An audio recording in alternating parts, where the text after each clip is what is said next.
Terrorist ಆಕ್ಟಿವಿಟಿಗಿಂತಲೂ ದರೋಡೆ ಚೆನ್ನಾಗಿ ನಡೀತಾ ಇದೆ. ಆ ದರೋಡೆ ನಿಲ್ಲಿಸ್ಲಿಕ್ಕೆ ಮಿಲಿಟರಿಯನ್ನು ಕರ್ಕೊಂಬರೋಕೆ ಹೇಳಿದ್ರೇನೋ ಗೊತ್ತಿಲ್ಲ ನನಗೆ. ನನಗೆ ನೋಡಿದ್ರಾಗ ಅನ್ನಿಸ್ತದ, ನಾನು ಆ ಥರ ನೋಡಿದ್ರೆ ಅನ್ನಿಸ್ತದ ಡಿಪ್ರೆಷನಲ್ಲಿ ಇದ್ದೀನಿ ಅಂತ. ಇಲ್ಲಿ ನೆನ್ನೆ ದಿನ ಮಿಲ್ಟ್ರಿ ತಗೊಂಬರ್ಬೇಕು ಅಂತ ಹೇಳಿದ್ರಲ್ಲ, ಅದಕ್ಕೆ ಹೇಳ್ತಾ ಇದ್ದೇನೆ. ಪಾಪ ಮಿಲ್ಟ್ರಿನ ತರಬೇಕು ಅಂತ ಯಾಕೆ ಹೇಳಿದ್ರು ಅನ್ನೋದು ನನಗಿನ್ನೂ ಯೋಚನೆ ಮಾಡ್ತಾ ಇದ್ದೀನಿ. ಯಾಕಂದ್ರೆ ರಾಜ್ಯದಲ್ಲಿ ನಡೀತಾ ಇದೆಯಲ್ಲ, ಅದೆಲ್ಲ ಆಮೇಲೆ ಹಾಸನದಲ್ಲೇ ಮಾತಾಡೋಣಂತೆ. ಅದರಿಂದ ಇಲ್ಲಿ ಇವತ್ತು ಸರ್ಕಾರದ NDRF ಯಾರಿಂದ ಬರ್ತಾರೆ? NDRFನವ್ರು ಇಂಥ ಸಂದರ್ಭದಲ್ಲಿ ಬಂದು ಕೆಲಸ ಮಾಡೋದು ಯಾವ ಅಧೀನದಲ್ಲಿದೆ ಇದು NDRF? ಇಷ್ಟು ಅರ್ಥ ಮಾಡ್ಕೊಳ್ಳೋದೇ ಇದ್ದರೆ ಕರ್ನಾಟಕಕ್ಕೆ ನಾನು ಬರೋದನ್ನೇ ಸಹಿಸಲ್ಲ ಅಂದರೆ ಮತ್ತು ನನ್ನಿಂದ ಏನು ನಿರೀಕ್ಷೆ ಮಾಡ್ತಾರೆ? ಬರಲೇಬಾರ್ದು ಅನ್ನೋ ರೀತಿಯಲ್ಲೇ ನೆನೆ ಅವ್ರು ಹೇಳಿಕೆ ಇದೆಯಲ್ಲ, ಕುಮಾರಸ್ವಾಮಿ ಇಲ್ಲಿ ಯಾಕೆ ಬರ್ತಾರೆ ಅಂತ ಹೇಳಿ. ನಾನು ಸ್ಥಳ ಪರಿಶೀಲನೆ ನೋಡೋದು ನನ್ನ ಧರ್ಮ ಒಬ್ಬ ಜನಪ್ರತಿನಿಧಿಯಾಗಿ.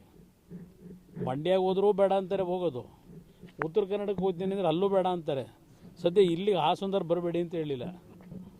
ಇದೊಂದು ಸದ್ಯ ಇಲ್ಲೂ ಕಾರಣ ಇರ್ಬೋದು ಇದೇನು ಅವ್ರನ್ನೇ ಕೇಳಬೇಕು. ನಾನು ಏನೋ ಅವ್ರು ನಾನು ಬರ್ತೀನಿ ಅಂದ್ರೆ ಕರ್ನಾಟಕಕ್ಕೆ ಬಹುಶಃ ಅವ್ರ ಕೈ ಕಾಲು ನಡುಗುತ್ತೆ ಅಂತ ಕಾಣಿಸ್ತದೆ. ಅದಕ್ಕೆ ವೈಜ್ಞಾನಿಕವಾಗಿ ತಪ್ಪಾಗಿದೆ ಇದು. ಎಂಥವ್ರಿಗೂ ಇದರ ತಾಂತ್ರಿಕತೆ ಇಲ್ಲದೆ ಇರ್ತಕ್ಕಂಥವ್ರಿಗೂ ಅದರ ಬಗ್ಗೆ ಅದರ ಅನುಭವ ಇಲ್ಲದೆ ಇರ್ತಕ್ಕಂಥವ್ರಿಗೂ ಇಲ್ಲಿ ಅರ್ಥ ಆಗ್ತದೆ. ಅದರಿಂದ ಇವತ್ತು ಗಡ್ಕರಿಯವರ ಗಮನಕ್ಕೆ ತರ್ತೇನೆ. ಗಡ್ಕರಿಯವ್ರ ಗಮನಕ್ಕೆ ತಂದು ಇಲ್ಲಿ ಯಾವ ರೀತಿ ಕೆಲಸ ನಡೀತಿದೆ ಒಂದು ಸಲ ಅವರು ಸ್ಥಳ ಪರಿಶೀಲನೆ ಮಾಡತಕ್ಕಂಥದ್ದು, ಅಲ್ಲಿ ಕೇಂದ್ರದ ಹಿರಿಯ ಅಧಿಕಾರಿಗಳನ್ನು ಕರ್ಕೊಂಬಂದು ಇಲ್ಲಿ ಕೆಲಸ ಒಂದು ಸಲ ಏನು ನಡೀತಾ ಇದೆ ಅಂತಕ್ಕಂಥ ನೋಡಬೇಕು ಅಂತಕ್ಕಂಥ ಮನವಿ ಮಾಡ್ತಾರೆ. ಸಿದ್ದರಾಮಯ್ಯ ಸರ್ಕಾರದಲ್ಲಿ ಸರ್ 3 ಹಂತದಲ್ಲಿ ಪರಿಹಾರನೂ ಕೊಡ್ತಾ ಇದ್ರು. ಮನೆ ಕಳ್ಕೊಂಡ್ರೆ ಒಂದು ಅಂತ, ಜೊತೆಗೆ ಸಂಪೂರ್ಣ ಮನೆ ಹಾಳಾದ್ರೆ ಒಂದು ಅಂತ. ಈ ಎಲ್ಲ ಪರಿಹಾರಗಳನ್ನ ಸಿದ್ದರಾಮಯ್ಯ ಸರ್ಕಾರದಲ್ಲಿ ಈಗ ಕಡಿತ ಮಾಡಿದ್ದಾರೆ ಅಂತ. ಯಡಿಯೂರಪ್ಪನವರ ಕಾಲದಲ್ಲಿ 3 ಹಂತಗಳಲ್ಲಿ ಅಂದರೆ 1 ಲಕ್ಷ ಪ್ರಾರಂಭಿಕ ಹಂತದಲ್ಲಿ ಫೌಂಡೇಶನ್ ಹಾಕಲಿಕ್ಕೆ, ನಂತರ 2ನೇ ಹಂತದಲ್ಲಿ 2 ಲಕ್ಷ 5 ಲಕ್ಷ ರೂಪಾಯಿಗಳು ಕೊಡ್ತಕ್ಕಂಥದ್ದು ಅವತ್ತು ತೀರ್ಮಾನ ಮಾಡಿದ್ರು. ಆದರೆ ಅದರ ಬಗ್ಗೆ ಇನ್ನೂ ಕಾರ್ಯರೂಪಕ್ಕೆ ಬರಲಿಲ್ಲ ಅಂತಕ್ಕಂಥದ್ದು ಒಂದು ಲೋಪಗಳು ಇದೆ ಅಂತಕ್ಕಂಥ ಹೇಳ್ತಾರೆ. ಇಲ್ಲಿ ನಾನು ಹೇಳ್ತಕ್ಕಂಥದ್ದು ಸರ್ಕಾರಕ್ಕೆ ವಿಶೇಷವಾಗಿ ಕೊಡಗು ಮತ್ತು ಹಾಸನ, ಚಿಕ್ಕಮಗಳೂರು ಜಿಲ್ಲೆಗಳಲ್ಲಿ ಮನೆಗಳು ಬಿದ್ದಿದೆ, ಭಾಳ ಕಡೆ ಮನೆ ಬಿದ್ದಿದೆ. ತಕ್ಷಣ ಅದಕ್ಕೆ ಪರಿಹಾರವನ್ನು ಕಲ್ಪಿಸ್ತಕ್ಕಂಥದ್ದು ಸೂಕ್ತ. ಸಿದ್ದರಾಮಯ್ಯ ಸರ್ಕಾರದಲ್ಲಿ ಆ ಸಿಸ್ಟಮ್ ಅದು ಒಂದು ಆಗಲೇ ಸರ್ಕಾರದ ತೀರ್ಮಾನ ಮೊದಲೇ ಮಾಡಿದ್ದಾರೆ. ಆ ತೀರ್ಮಾನ ಹಿಂದೆ ಈ ಸರ್ಕಾರ ಬಂದ ಮೇಲೆ ಅದನ್ನು ವಾಪಸ್ ಪಡೆದಿರ್ತಕ್ಕಂಥದ್ದು ನನಗೆ ಗೊತ್ತಿಲ್ಲ, ಅದು ಚೆಕ್ ಮಾಡ್ತೀನಿ. ನಿತಿನ್ ಗಡ್ಕರಿ ಅವರು ಈ ರಸ್ತೆಯನ್ನು ಟನಲ್ ಮಾಡಲಿಕ್ಕೆ ಒಂದು ಪ್ರಸ್ತಾಪ ಮೊನ್ನೆಯೂ ಸಹ ನಾನು ಅವರು ಕ್ಯಾಬಿನೆಟ್ಗೆ ಹೋಗೋದಕ್ಕಿಂತ ಮುಂಚೆ ಕ್ಯಾಬಿನೆಟ್ ಮೀಟಿಂಗ್ ಏನಿತ್ತು ಗುರುವಾರ ಬೆಳಿಗ್ಗೆ ನಾನು ಅವರು ಸುದೀರ್ಘವಾಗಿ ಮಾತನಾಡಿದ್ದೇವೆ. ಈ ಟನಲ್ ರೋಡ್ ವಿಷಯದಲ್ಲಿ ಅವರು ನನ್ನ ಜೊತೆ ಸುದೀರ್ಘವಾಗಿ ಮಾತನಾಡಿದ್ರು. ಇಲ್ಲಿ ಅರಣ್ಯ ಇಲಾಖೆಯ ಸಮಸ್ಯೆ ಏನಿದೆ, ಪರ್ಮಿಷನ್ ಕೊಡದೇ ಇರತಕ್ಕಂಥ ಅನುಮತಿಗೆ ಸಮಸ್ಯೆಗಳನ್ನು ಅವ್ರು ಹೇಳ್ತಾಯಿದ್ರು.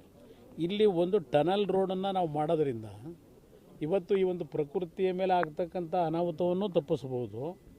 ಮತ್ತು ಮಂಗಳೂರಿನ ಪೋರ್ಟ್ ಏನಿದೆ, ಇವತ್ತು ದೊಡ್ಡ ಮಟ್ಟದಲ್ಲಿ ವಾಣಿಜ್ಯ ಚಟುವಟಿಕೆಗಳು ಆರ್ಥಿಕವಾಗಿ ಕರ್ನಾಟಕದಲ್ಲಿ ಬೆಳೀಲಿಕ್ಕೆ ಅವಕಾಶಗಳಿದೆ. ಎಲ್ಲ ನಾವು ತಮಿಳುನಾಡು ಮೇಲೆ ಡಿಪೆಂಡ್ ಆಗಿದ್ದೀವಿ.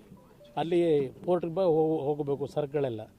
ಇಲ್ಲಿ ಇದು ಮಾಡೋದ್ರಿಂದ, ನಮ್ಮ ಟನಲ್ ರೋಡ್ ಮಾಡೋದ್ರಿಂದ ಮುಂದೆ ಕರ್ನಾಟಕಕ್ಕೆ ತುಂಬ ಒಳ್ಳೆಯ ಒಂದು ವಾಣಿಜ್ಯ ಚಟುವಟಿಕೆಗಳಿಗೆ ಅನುಕೂಲ ಆಗುತ್ತೆ ಅನ್ನೋದು ಸುದೀರ್ಘವಾಗಿ ಮಾತನಾಡಿದ್ದಾರೆ. ಇದರ ಬಗ್ಗೆ ನೋಡೋಣ ಮುಂದಿನ ದಿನಗಳಲ್ಲಿ. ಈ ಒಂದು ಟನಲ್ ರೋಡ್ ಮಾಡ್ತಕ್ಕಂಥ ಭಾಳ ವರ್ಷಗಳಿಂದ ಚರ್ಚೆ ಅಂತಲೇ ಇದೆ.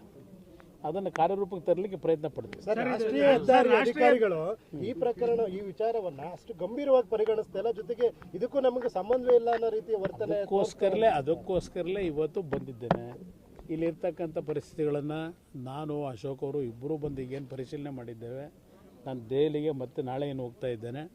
ಹೋದ ತಕ್ಷಣವೇ ಗಡ್ಕರಿ ಅವರಿಗೆ ಒಂದು ಎಲ್ಲರ ಹಿರಿಯ ಅಧಿಕಾರಿಗಳ ಸಭೆ ಕರೀಲಿಕ್ಕೆ ಹೇಳ್ತೀನಿ. NHAI ಅವ್ರನ್ನ ಚರ್ಚೆ ಮಾಡಿ ಇದು ಸ್ಥಳ ಪರಿಶೀಲನೆ ಮಾಡ್ತಕ್ಕಂಥ ಒಂದು ಸಮಯ ನಿಗದಿ ಮಾಡಿ ಅವರು ಎಲ್ಲರ ಜೊತೆನಲ್ಲೂ ಇನ್ನೊಂದು ಸಾರಿ ಅವ್ರನ್ನೇ ನಮ್ಮ ಮಂತ್ರಿಗಳನ್ನೇ ಕರ್ಕೊಂಬರ್ಲಿಕ್ಕೆ ಪ್ರಯತ್ನ. ಸರ್ 7 ವರ್ಷ ಆಯ್ತು ಸರ್ ಈ ಕಾಮಗಾರಿ ಶುರುವಾಗಿ, ಇನ್ನೂ ಕೂಡ ಮುಗಿತಾ ಇಲ್ಲ. ಇನ್ನು ಸದ್ಯಕ್ಕೆ ನೋಡಿದ್ರೆ ನಿಮಗೆ ಗೊತ್ತಾಗ್ತದೆ ಸರ್ ಸಿಚುವೇಶನ್ ಏನಿದೆ ಅಂತೇಳಿ. ಇಷ್ಟು ವರ್ಷ ಮಾಹಿತಿಗೆ ಒಬ್ಬ ಎಕ್ಸಿಕ್ಯೂಟಿವ್ ಇಂಜಿನಿಯರ್ ಪಿಡಿ ಬಿಟ್ರೆ ಇಲ್ಲಿ ಯಾರೂ ಇಲ್ಲ ಇಲ್ಲಿ. ಇಲ್ಲ ಸರ್. ಅದು ಒಂದು ಲ್ಯಾಕೋನ ಇದೆ.